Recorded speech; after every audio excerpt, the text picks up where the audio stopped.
हाय सबको वेलकम। ये मेरे वीडियो संचेतना बेबी को अपना चैनल स्वागत करते हैं आप सबको। आज हम आपके साथ एक शेयर करना चाहते हैं कि क्या आप लोगों भी वो देख रहे हैं जो हम देख रहे हैं कि आजकल क्या हो रहा है संसार में, खलिशों के बीच में, क्या आप भी वो सब देख रहे हैं? हम इसी के बारे में आपके साथ शेयर करना चाहते हैं कि रिसेंटली आजकल मैंने एक वीडियो में देखा है कि वेटिकन में हिंदू, बुद्धिस्ट, इस्लाम और कैथोलिक और पता नहीं कौन कौन है, सब मिलके एक साथ क्या सेरेमनी हो रहा है, क्या कुछ ऐसे डांस करते हुए मैंने देखा। तो मुझे लगा कि जो आजकल वर्ल्ड चर्चा कर रहे हैं कि न्यू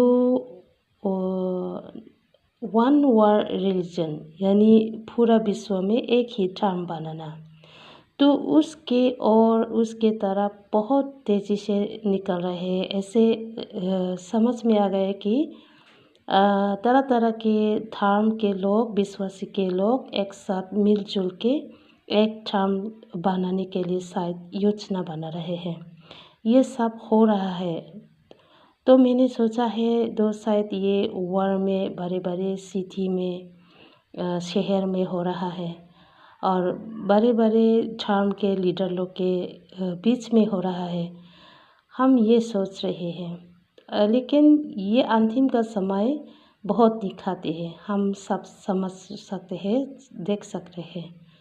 क्या आप भी वही देख रहे हैं जो हम देख रहे हैं?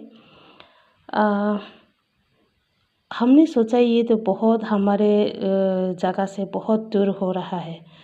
तब परसों नरसों के बाद है, हमारे अपने गांव के जगह में भी ये सब हो रहा है। तो पता चला कि तरह तरह के खलिशियाँ आके एक साथ मिल के कुछ वो लोग इकट्ठा हो रहे हैं, शायद आराधना कर रहे हैं या तो फिर शायद कुछ योजना बना रहे हैं। तो इसे तो पता चला कि तरह तरह के डेनोमिनेशन के लोग इकट्ठा हो रहा है, एकजुट के मिलकर चलने लगे हैं।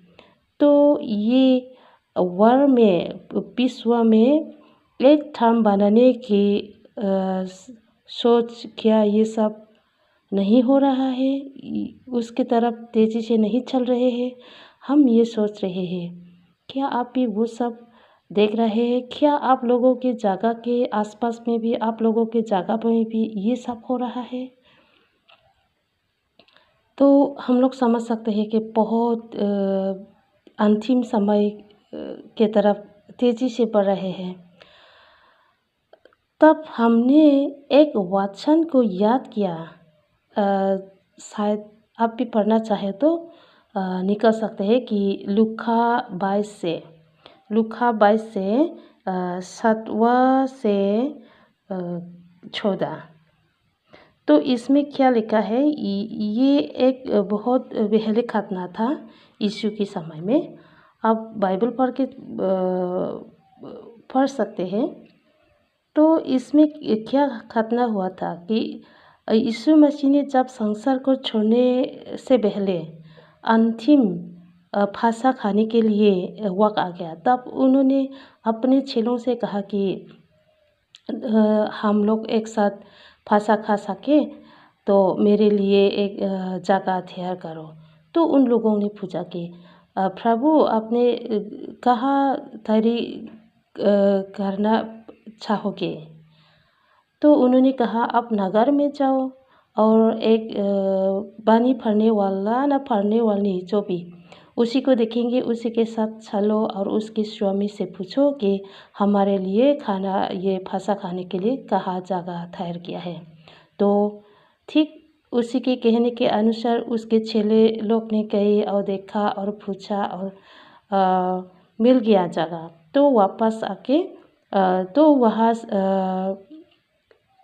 सब तैयारी किया और वापस आके जब ये तो 14 बस में देखेंगे, तब वक्त आ गया और चेले के साथ यीशु मसीह ने अपना अंतिम फांसा खा लिया। तो इससे तो आश्चर्य होता है कि उस समय में भी हम सब जानते हैं कि यीशु के समय में भी बहुत मशहूर, बहुत बड़ा पादरी है कायाफास। सब समझ गए, याद किए होंगे कि कायाफास था। तो कायाफास के अंदर में तो बहुत बड़े कलीसिया होंगे, बहुत बड़ा गिरजाघर होता होगा, बहुत से विश्वासी होते होंगे। तो उस जगह में ना जाके एक आदमी के घर में अपना फांसा खाने के लिए चले गए। तो उस कलीसिया के साथ और वो आदमी के साथ, यीशु के साथ क्या रिश्ता था? और उस आदमी के घर में तो हम लोग ऐसे कल्पना कर सकते हैं कि बहुत से कम लोग मौजूद होते होंगे, आ गए होंगे। तो मुझे ये घटना से ताल्लुक़ रख गए कि याद समझ में सोचने के लिए मजबूर किया कि क्या अंतिम समय में भी ऐसे होगा? जैसे कि आजकल तो तरह तरह के कलीसिया एक साथ मिलजुल के वो लोग इकट्ठा हो रहा है, तो वो लोग के पास तो बहुत बड़ा संख्या होगा। लेकिन जैसे कि इस आदमी के घर में खाने के लिए गए, उस आदमी के घर के पास कितने लोग चले गए होंगे? तो उस साइड में तो बहुत से कम कलीसिया होंगे। और पता नहीं वो आदमी लोग का अपना गिरजाघर भी था या नहीं, पता नहीं कैसा है, बनाया नहीं या बनाना नहीं बना पाए, जो भी हो, लेकिन वो लोगों के घर में माना गया, खा लिया। तो अंतिम समय में भी क्या ऐसा होगा? बहुत कम से कलीसिया हो सकता है, गिरजा भी हो ना हो। उन लोगों के पास यीशु आएगा, उन लोगों के साथ यीशु रिश्ता रखेगा, लेकिन बहुत सारे लोग के कलीसिया के साथ क्या यीशु का कुछ रिश्ता नहीं रखेगा? तो आजकल देख सकते हैं कि लोग आजकल तरह तरह के कलीसिया इकट्ठा हो रहा है, एक साथ हो रहा है। वो लोग का संख्या बहुत बड़ा होगा और वो लोग भी अपने आप को विश्वासी कहते तो है, लेकिन वो लोग मिलजुल के विश्वास कर रहे हैं, इकट्ठा हो रहा है। और ऐसा लगता है कि वो लोग बाइबल पढ़ के इकट्ठा नहीं हो रहे, बल्कि वो लोग का किसी गवर्नमेंट का लीडर या तो फिर किसी चर्च के लीडर, बड़े बड़े चर्च के लीडर लोग के आज्ञा के अनुसार वो लोग इकट्ठा हो रहा है। ऐसे लग रहा है कि एक तरफ दुनिया वाले और एक तरफ बाइबल वाले। मेरे ख्याल से बाइबल वाले बहुत संख्या कम होते जाएंगे और बाद में शायद गिरजा भी हो ना हो, क्या पता। क्या यीशु छोटे संख्या कलीसियाओं के साथ ताल्लुक़ रखेंगे, बल्कि बहुत बड़े और बहुत मशहूर वाले, बहुत क्या बोलते हैं, बहुत बड़े संख्या वाले कलीसियाओं के साथ नहीं? ये मेरे मन में सोचने नज़र आए। तो ऐसा लगता है कि जो लूका 13, 23 और 14 उसमें लिखा है कि छोटा द्वार के द्वारा प्रवेश करो, बड़े द्वार के द्वारा प्रवेश न करे, क्योंकि बड़े द्वार के द्वारा प्रवेश करे तो वो विनाश की तरफ ले चलते हैं, लेकिन छोटा द्वार के द्वारा जीवन के लिए अनंत जीवन के लिए ले जाता है। हम लोग ये पढ़ सकते हैं। और उसके साथ साथ हम लोग ये मत्ती 7वां कितना 23 और 14 मत्ती 7वां 23 और 14 से भी देख सकते हैं। ये भी छोटा और बड़ा द्वार के बारे में बोलते हैं, गेट के बारे में। तो बोलते हैं जो जीवन की तरफ ले चलने वाले द्वार के द्वारा बहुत कम संख्या देखते हैं और बहुत कम संख्या चलते हैं, लेकिन विनाश की तरफ जो द्वार ले जाता है उसी के द्वारा बहुत सारे लोग जाएंगे, बहुत सारे लोग उसी को देखेंगे, ऐसा बोलता है।